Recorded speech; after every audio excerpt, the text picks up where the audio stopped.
Welcome back. Thom Hartmann here with you in Washington, D.C., and in the studio with me is Charles Sauer. He is the libertarian economist and president of the Market Institute. MarketInstitute.org is the website. You can tweet him at Market Institute or at Charles Sauer. Sauer is S-A-U-E-R. As in Sig Sauer. You're not named after the gun manufacturer, are you? I am not named after the gun manufacturer, but that would be another discussion, I'm sure. But that's I tell people you pronounce it sweet and sour, but the gun is how you spell it. Yeah. Okay. There you go. So, Charles, Donald Trump today is, in fact, he's in Michigan. His plane just landed a little bit ago, and so the press, of course, had to follow it like O.J. Simpson's car. But he's going to order a reopening of a review into these federal fuel economy standards and emission standards. And, well, I'll just read this. This is the first sentence of this article in today's Financial Times by Ed Crooks in New York 6 hours ago. Donald Trump will, on Wednesday, order the reopening of a review of future fuel economy and emission standards for U.S. cars in a move that could slow down development of electric vehicles and new efficiency technologies.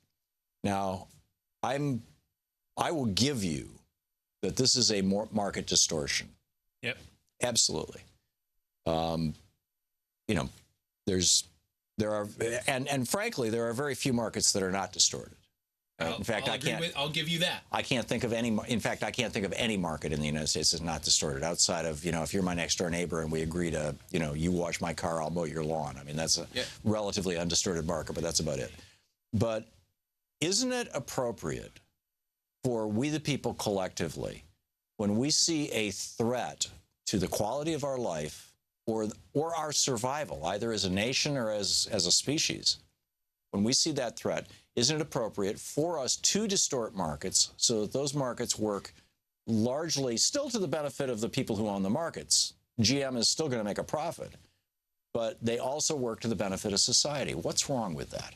Well, I guess this is one of those arguments that I find really it's entertaining to watch the left on, right? Because what Trump is doing is, first off, he's ending a midnight regulation from the Obama administration. They announced in I think middle of 2016 that the 2017 regs were going to come out in the middle of 2017. Hillary didn't win, so they bumped it up to November. So this is just rolling back something that Obama rushed through. But what's interesting about the left on this is by rolling back the regulations, it means that they will keep the price of cars down, which means that gasoline-run cars will sell more often. And so by doing this, Trump is actually making Detroit great again. He's keeping jobs where they are instead of limiting jobs. So, hang on just a second, Charles. If you're making a 6,000-pound Chevy Suburban, or you're making a 2,000-pound Chevy Volt, they both require roughly the same number of workers to manufacture. You know, I mean, it's an assembly line's an assembly line. And it's not like, but the Chevy Suburban has a lot more steel in it, a lot more weight, a lot more mass, and it's therefore much more expensive. So, which means it's also more profitable. So General Motors can make more money on the Suburban than they do on the Volt, and they do. And that's really what this is all about. I mean, this is why the car manufacturers don't want these efficiency standards, because they want to sell the more expensive vehicles and the larger vehicles, which happen to consume more fuel. And I'll give you that too. But again, you haven't answered my question. If we, this is kind of an existential question, Charles.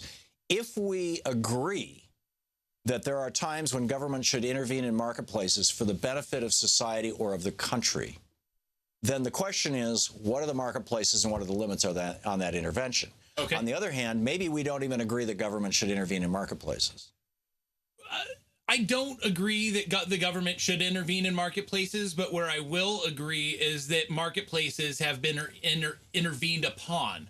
And so we can have a discussion about this. But the fact is, if you look at what scientists talk, if they give you a list of what is going to help the environment or mitigate the effects of climate change, ruining the economy and keeping the single mother away from buying a car or taking away jobs from Detroit is at the bottom of their list. They're The scientists are pro mitigation, building flood walls, getting nets. Those are canards. Mosquito nets. Those are nonsensical arguments. To say that if if General Motors has to manufacture small cars to meet their fleet standards and sell them instead of large, that's not going to cost anybody any jobs. That's not going to hurt any single mothers. So we come back to these folks out of your hat. We come back to the economics that you used. It's liberal economics at its best. You hold what you want constant, and you don't hold the other things that you need constant. So the fact is that demand changes. So not only does the price change or the mix of cars change, but as price goes up, if the price goes up a couple of $1,000s on a Chevy Volt size car or class of car, the fact is that demand decreases for that. Of course, I'm not asserting anything other than. Well, you did. You asserted that the workers stay the same. You asserted that just because a car is more expensive, that there's not less being sold or there's not less workers being needed. But if a car is more expensive, demand decreases, and therefore there's less cars demanded. Well, yes and no. I mean, what is going on here is without these fuel standards, the demand simply shifts to larger cars. People are going to buy cars, right? But they're going to buy a Chevy Suburban instead of a Toyota Camry because hey, it's like there's this mythology in America that the big car is going to protect your family. Well, then here's something we can agree on. We can remove energy subsidies to increase the price of gas. I mean, that's how you actually have competition in the market. And if you remove subsidies in the industry, or put a carbon tax on carbon, but you want a mandate that says that we have to sell things. I mean, this is where you and I disagree on intervention, and this is someplace where the government has intervened too much, and the fix isn't more intervention. The fix is less intervention. If we agree, we being the people of the United States through their elected representatives, if we agree that it is not in our interest to be dependent on Saudi oil, it is not in our interest to have extremes of weather as a consequence of increased carbon dioxide in the atmosphere. If we agree that we don't want more cancers and more asthmas, which will result from more Chevy Suburbans being sold as opposed to more Chevy Volts. If we agree that all those things are good things, here's the thing: your starting premise is that the marketplace should be involatile. It shouldn't be touched, right? Shouldn't be messed with. But the marketplace is an artificial thing itself. The marketplace was created by our government. We create the currency that's used as a medium of exchange in the marketplace. We create the laws that say this is an honest deal and this is fraud. We fund the police and the prosecutors who enforce those laws. That is just 100% wrong. The marketplace is a creation of government. Markets appear without government. This is of course they do, but not functional markets. No, you just said that marketplaces are created by government. Look, there used to be villages of there's still villages of fishermen, but there's people that go out and fish, and there's people that make nets, and they figure out which one's better, and there's an instant market in that. You don't take the government to make that. Right, but this isn't 5000 BC. If you and I are next door neighbors, and we go back to the example I gave earlier of I'll wash your car if you mow my lawn. Yep. What happens if I'm washing your car and I put a giant dent in it or I smash the windshield? And what happens if on top of that, you know that I did it because I really wasn't paying attention or because I'm some kind of a jerk and I was just trying to provoke So this is what the government's role. There's the government's role. The government's role is not the creation of the market. The government's role is to create an efficient market. So instead of you and I having to fight out every single dent, bump, scratch, or wrongdoing, we can have the government be an arbiter of that. But the government's job is not to create the market. And that's where, since the market's going to be there. Markets don't exist without government. Markets do exist without government. The fishing village, 5000 BC, had the market that existed. And I guarantee you that within a year of and I've actually been to Corral in Peru, which is the oldest mother city, the oldest city where people went from being hunter-gatherers to being city dwellers in the world that is still intact. It was covered with sand for 5,000 years. I was there with Bruce Shady, the archaeologist and anthropologist who's excavating it. And it's amazing. And they found just, 30 miles over on the coast of Peru, there were all these people fishing sardines. It's exactly what you were talking about. And the people in Corral were growing cotton and they were making nets. And I've handled those nets. I can show you pictures of these, 7,000-year-old nets, 9,000-year-old nets. And they had a system of keeping track that was ropes with little knots tied in them. It was a currency.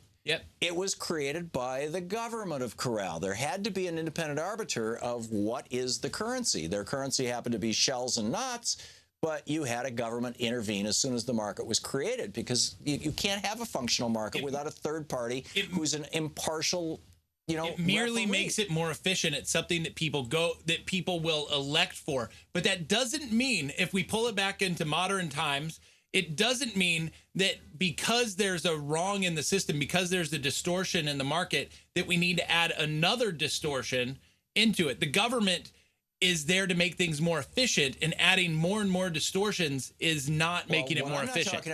I'm not talking about efficiency here. I'm talking about the government protecting the interests of its citizens. I know you're not. You're talking about making a car more expensive for a single mother. You're talking about jobs being lost from Detroit.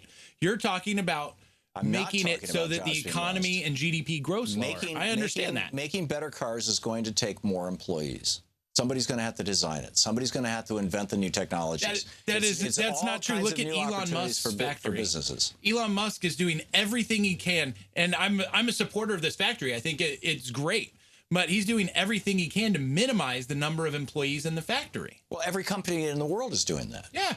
I mean, that's a given. But it doesn't take more people to make those cars. In my economics, or the way that libertarians or the way economists view it, it creates an efficient market where now the people that would be employed can do something else. But if we acknowledge that government is providing marketplaces and is doing what it can to make those marketplaces efficient, and one of the major efficiencies is having a stable currency, for example, or having a stable banking system that's well regulated. If we acknowledge all that, why is that market there? The market is there for the benefit of society, is it not? Isn't that why governments are formed? Isn't that what it says in the Declaration of Independence? I guess I still come back to your point number 2, that the government creates the market. I mean, that's where I can't get past that point, because the government doesn't create the market. And if the government doesn't create the market... No, the demand for marketplaces, I agree, exists independent of governments. But as soon as people get together and form a marketplace, just like as soon as it's the government's job to make it efficient. It's just like, as soon as people get together and say, let's play football, somebody's got to be the referee, unless everybody agrees that they're going to referee each other. But then you get a couple of teams that are very competitive and, hey, that's holding. No, it's not holding. Hey, yes, I've seen that on the mall playing softball. Right, but somebody's got to be the referee. You've got to figure, in other words, you've got to have a government. You've got to have an arbiter. And what I'm saying is, shouldn't the government, if it's going to go to the trouble and expense of creating a marketplace, and it does, shouldn't it say, if we're going to distort this marketplace, we're only going to do it when it benefits the people of this country? And what's wrong with that? I still disagree. But the fact is that what you're saying is that you want to do it for the environment, and I'm saying I want to protect the single mom. I want to protect the single mom's little kid who's going to get asma. The science on that has never worked out. 10,000 cases, 100,000 cases a year of asthma, 30 to 50,000 cases a year of cancer can be attributed to the burning of gasoline and diesel fuel. It's actually untrue. There's been work that's been done on that, not by the fossil fuel industry. I encourage you to simply, you can easily Google this, Charles. The closer you live to a freeway, the more likely you are to have both asthma and cancer. Nobody's disputing that, and that's because of auto emissions. You're, we'll disagree on that one. Yeah. Again, Trump is trying to save jobs. Trump is trying I don't buy it. He's trying to suck up to industry that supports Republicans. But anyhow, Charles Sauer, hang on just a second. We'll plug it all here. This is the Thom Hartmann Program. The website is marketinstitute.org. You can tweet Charles at Charles Sauer, S-A-U-E-R, or Market Institute at Market Institute. Thank you, Charles. Thank you. We'll be back.